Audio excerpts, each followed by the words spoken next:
Hello દોસ્તો, આપણે special police ભરતી માટે જીસીઆરટી સિરીઝ ચાલુ છે। એમાં આપણે ધોરણ 6ના સામાજિક વિજ્ઞાનના ક્રમશ પાઠ વાઇઝ મોસ્ટ એમપી પ્રશ્ન જોઈએ છીએ। એમાં આપણે 12 પાઠના મોસ્ટ એમપી પ્રશ્ન જોઈ નાખ્યા છે। તે પ્રશ્નો તમે ના જોયો તો જોઈ નાખજો, તે તમને પ્લેલિસ્ટમાં મળી જશે। અને અત્યારે આપણે સામાજિક વિજ્ઞાનના 13મો પાઠના પ્રશ્ન જોવાના છે।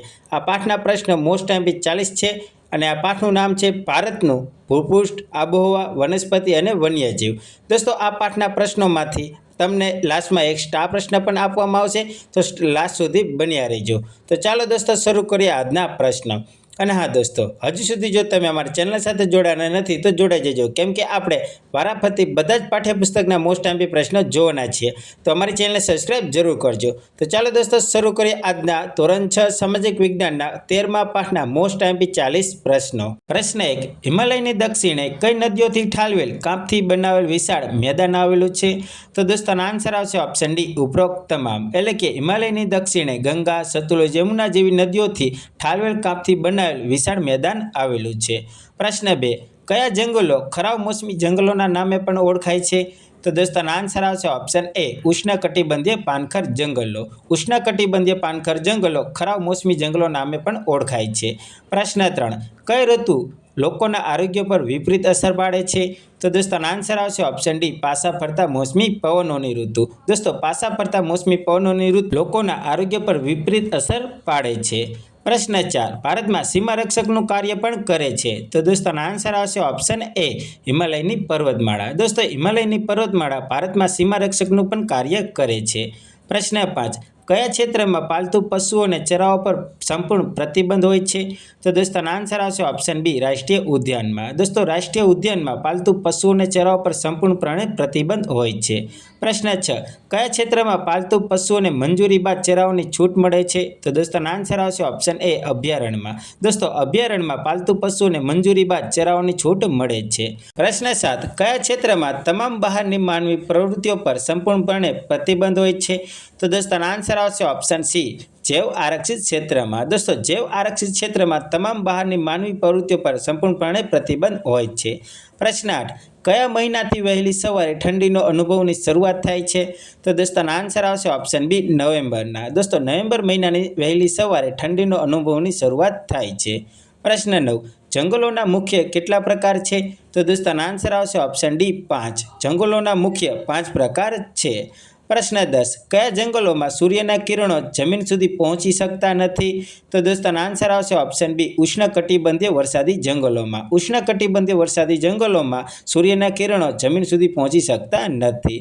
પ્રશ્ન 11, ભારતની દક્ષિણે શું આવેલું છે? તો દોસ્તોનો આન્સર આવશે ઓપ્શન ડી, હિન્દ મહાસાગર। ભારતની દક્ષિણે હિન્દ મહાસાગર આવેલો છે। પ્રશ્ન 12, ભારતમાં કઈ ઋતુ દરમિયાન દિવસો ટૂંકા હોય છે? તો દોસ્તોનો આન્સર આવશે ઓપ્શન એ, શિયાળામાં। ભારતમાં શિયાળાની ઋતુ દરમિયાન દિવસો ટૂંકા હોય છે।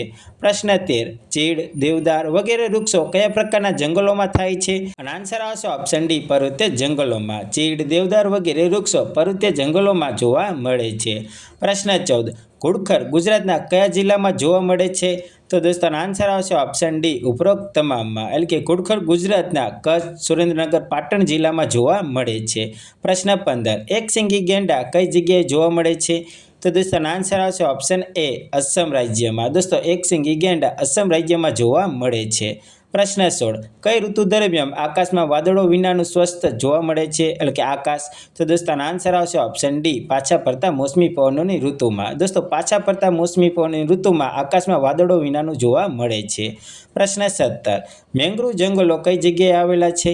તો દોસ્તોનો આન્સર આવશે ઓપ્શન ડી, ઉપરોક્ત તમામે। મેંગ્રુવ જંગલો પશ્ચિમ બંગાળ, ગુજરાત, અંદમાન નિકોબારમાં આવેલા છે। પ્રશ્ન 18, મહોગની, રોઝવુડ, નેતર વગેરે વૃક્ષો કયા જંગલોમાં થાય છે?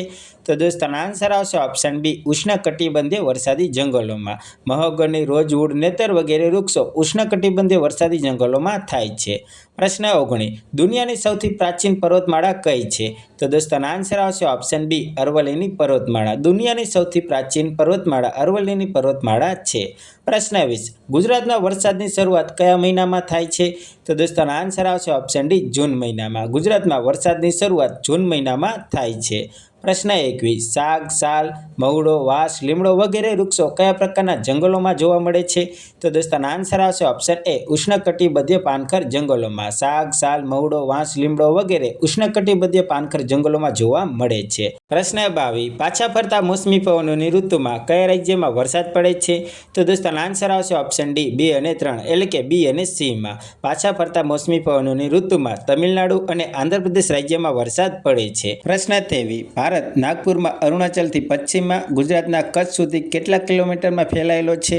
તો દોસ્તો આન્સર આવશે ઓપ્શન સી, 2933 કિલોમીટરમાં. ભારત નાગપુરમાં અરુણાચલ પ્રદેશથી પશ્ચિમમાં ગુજરાતના કચ્છ સુધી 2933 કિલોમીટરમાં ફેલાયેલો છે. પ્રશ્ન 24. ભારતનો ઉત્તરમાં કાશ્મીરથી લઈ દક્ષિણમાં કન્યાકુમારી સુધી કેટલા કિલોમીટર સુધી ફેલાયેલો છે? તો દોસ્તો આન્સર આવશે ઓપ્શન બી, 3214 કિલોમીટર. ભારતનો ઉત્તરમાં કાશ્મીરથી લઈ દક્ષિણમાં કન્યાકુમારી સુધી 3214 કિલોમીટરમાં ફેલાયેલો છે. દોસ્તો ટૂંકમાં એટલું યાદ રાખો કે ઉત્તરથી દક્ષિણ મહત્તમની લંબાઈ 3214 કિલોમીટર છે અને પૂર્વથી પશ્ચિમની મહત્તમ પહોળાઈ 2933 કિલોમીટર છે. અને જે આગળના બે પ્રશ્નમાં થોડી ટાઈપિંગ ભૂલ લાગી મને, એટલે આ તમને બતાવી દઉં છું. પ્રશ્ન 25. ભારતમાં પાછા ફરતા મોસમી પવનોની ઋતુ કયા માસ દરમિયાન હોય છે? તો દોસ્તો આન્સર આવશે ઓપ્શન ડી, ઓક્ટોબરથી નવેમ્બર માસમાં. ભારતમાં પાછા ફરતા મોસમી પવનોની ઋતુ ઓક્ટોબરથી નવેમ્બર માસ દરમિયાન હોય છે. પ્રશ્ન 26. ગુજરાતના સમુદ્ર કિનારે આવેલા મેંગ્રુવ જંગલોમાં કયા વૃક્ષો જોવા મળે છે? તો દોસ્તો આન્સર આવશે ઓપ્શન બી, ચેરના. ગુજરાતના સમુદ્ર કિનારે આવેલા મેંગ્રુવ જંગલોમાં ચેરના વૃક્ષો જોવા મળે છે. પ્રશ્ન 27. કયા ઋતુમાં પવન જમીન પરથી સમુદ્ર તરફ જાય છે? તો દોસ્તો આન્સર આવશે ઓપ્શન ડી, પાછા ફરતા મોસમી પવનોની ઋતુમાં. પાછા ફરતા મોસમી પવનોની ઋતુમાં પવન જમીન પરથી સમુદ્ર તરફ જાય છે. પ્રશ્ન 28. કયા પ્રકારના જંગલો ભારતના મોટા ભાગ પર આવેલા છે? તો દોસ્તો આન્સર આવશે ઓપ્શન એ, ઉષ્ણકટિબંધીય પાનખર જંગલો. ઉષ્ણકટિબંધીય પાનખર જંગલો ભારતના મોટા ભાગમાં આવેલા છે. પ્રશ્ન 29. ગુજરાતના કયા ભાગમાં સૌથી વધુ ગરમી અનુભવાય છે? તો દોસ્તો આન્સર આવશે ઓપ્શન સી, ઉત્તર ગુજરાતમાં. ગુજરાતના ઉત્તર ગુજરાતના ભાગમાં સૌથી વધુ ગરમી અનુભવાય છે. તો દોસ્તો પ્રશ્ન 30. ગુજરાતના કયા વિસ્તારમાં સૌથી વધુ ઠંડી પડે છે? તો દોસ્તો આન્સર આવશે ઓપ્શન સી, ઉત્તર ગુજરાતમાં. સૌથી વધુ ગરમી પણ ત્યાં અને સૌથી વધુ ઠંડી પણ ત્યાં. પ્રશ્ન 31. ગંગાના મુખ ત્રિકોણ પ્રદેશમાં આવેલ સુંદરવન કયા પ્રકારનું જંગલ છે? તો દોસ્તો આન્સર આવશે ઓપ્શન એ, મેંગ્રુવ પ્રકારનું જંગલ છે. ગંગાના મુખ ત્રિકોણ પ્રદેશમાં આવેલ સુંદરવન મેંગ્રુવ પ્રકારનું જંગલ છે. પ્રશ્ન 32. અભયારણ્યની રચના કોના દ્વારા કરવામાં આવે છે? તો દોસ્તો આન્સર આવશે ઓપ્શન એ, રાજ્ય સરકાર દ્વારા. અભયારણ્યની રચના રાજ્ય સરકાર દ્વારા કરવામાં આવે છે. પ્રશ્ન 33. સમુદ્ર સપાટીથી કેટલા મીટર ઊંચાઈએ ઉગતી વનસ્પતિ શંકુ આકારની હોય છે? તો દોસ્તો આન્સર આવશે ઓપ્શન બી, 2500 મીટર. સમુદ્ર સપાટીથી 2500 મીટર જેટલી ઊંચાઈએ ઉગતી વનસ્પતિ શંકુ આકારની હોય છે. પ્રશ્ન 34. ઉષ્ણકટિબંધીય વરસાદી જંગલો કઈ જગ્યાએ જોવા મળે છે? તો દોસ્તો આન્સર આવશે ઓપ્શન ડી, ઉપરોક્ત તમામ જગ્યાએ. એટલે કે ઉષ્ણકટિબંધીય વરસાદી જંગલો પશ્ચિમ ઘાટના કેરળના કિનારાના ઢોળાવમાં, અંદમાન નિકોબાર ટાપુઓમાં અને પૂર્વ ભારતમાં જોવા મળે છે. પ્રશ્ન 35. કયા જંગલોના વૃક્ષો ઘેંઘુર અને ઘટાદાર હોય છે? તો દોસ્તો આન્સર આવશે ઓપ્શન બી, ઉષ્ણકટિબંધીય વરસાદી જંગલોના. ઉષ્ણકટિબંધીય વરસાદી જંગલોના વૃક્ષો ઘેંઘુર અને ઘટાદાર હોય છે. પ્રશ્ન 36. ભારતમાં મુખ્યત્વે કેટલી ઋતુઓ અનુભવાય છે? તો દોસ્તો આન્સર આવશે ઓપ્શન ડી, 4 ઋતુઓ. ભારતમાં મુખ્યત્વે 4 ઋતુઓ અનુભવાય છે. પ્રશ્ન 37. પાછા ફરતા મોસમી પવનો કયા ઋતુ દરમિયાન હોય છે? તો દોસ્તો આન્સર આવશે ઓપ્શન સી, શરદ ઋતુ દરમિયાન. પાછા ફરતા મોસમી પવનો શરદ ઋતુ દરમિયાન હોય છે. પ્રશ્ન 38. ભારત લગભગ કેટલા ચોરસ કિલોમીટર ક્ષેત્રફળ ધરાવે છે?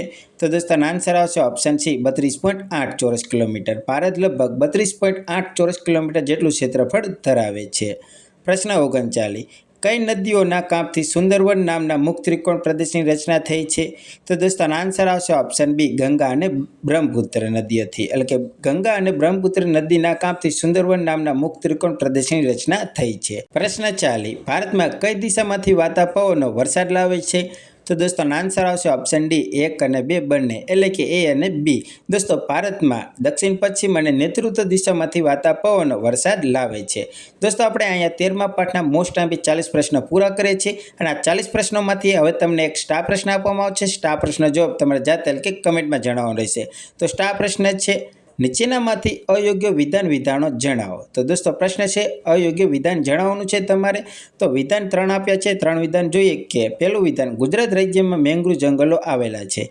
બીજું વિધાન ગુજરાતમાં વરસાદની શરૂઆત મે મહિનામાં થાય છે. ત્રીજું વિધાન ભારતની દક્ષિણે અરબ સાગર આવેલો છે. તો દોસ્તો આ 3 વિધાન આપ્યા છે અને ઓપ્શન છે ઓપ્શન એ પહેલું અને ત્રીજું વિધાન અયોગ્ય છે. ઓપ્શન બી બીજું અને ત્રીજું અયોગ્ય વિધાન છે. ઓપ્શન સી માત્ર બીજું વિધાન અયોગ્ય છે. ઓપ્શન ડી આપેલ તમામ સાચા છે. તો દોસ્તો આનો જવાબ તમારે કમેન્ટમાં જણાવવાનો છે. દોસ્તો તમને જે કાલના વિડીયોમાં કે લાસ્ટ વિડીયોમાં જે તમને સ્ટાર પ્રશ્ન આપ્યો હતો એ પ્રશ્નોમાંથી 12મા પાઠના પ્રશ્નોમાંથી તમને એક સ્ટાર પ્રશ્ન આપ્યો હતો તેનો અત્યારે હું તમને રાઈટ આન્સર જણાવું છું. તો સ્ટાર પ્રશ્ન હતો નીચેનામાંથી ખોટા વિધાન જણાવો. તો દોસ્તો આ 4 વિધાનમાંથી તમારે ખોટું વિધાન જણાવવાનું હતું. તો દોસ્તો આનો આન્સર આવશે ઓપ્શન બી માત્ર બીજું વિધાન ખોટું હતું. દોસ્તો પહેલું ત્રીજું ચોથું વિધાન સાચું હતું. એટલે કે આનો રાઈટ આન્સર આવશે ઓપ્શન બી માત્ર બીજું વિધાન ખોટું છે. તો દોસ્તો બીજું વિધાન સાચું આ રીતે થાય કે માપ પ્રમાણે નકશાના 2 પ્રકાર પડે છે. દોસ્તો ખાસ યાદ રાખજો. અને દોસ્તો આજના પ્રશ્ન એટલે કે આજનો સ્ટાર પ્રશ્નનો જવાબ તમારે કમેન્ટમાં જણાવવાનો છે એટલે તમે તે દેજો. અને દોસ્તો આવા જ મોસ્ટ ટાઈમ જીસીઆરટી સિરીઝ માટે અમારી ચેનલને સબસ્ક્રાઇબ કરો અને દોસ્તોમાં પણ ખાસ શેર કરો. ચાલો દોસ્તો મળીએ બીજા વિડીયોમાં. જય હિન્દ, જય ભારત.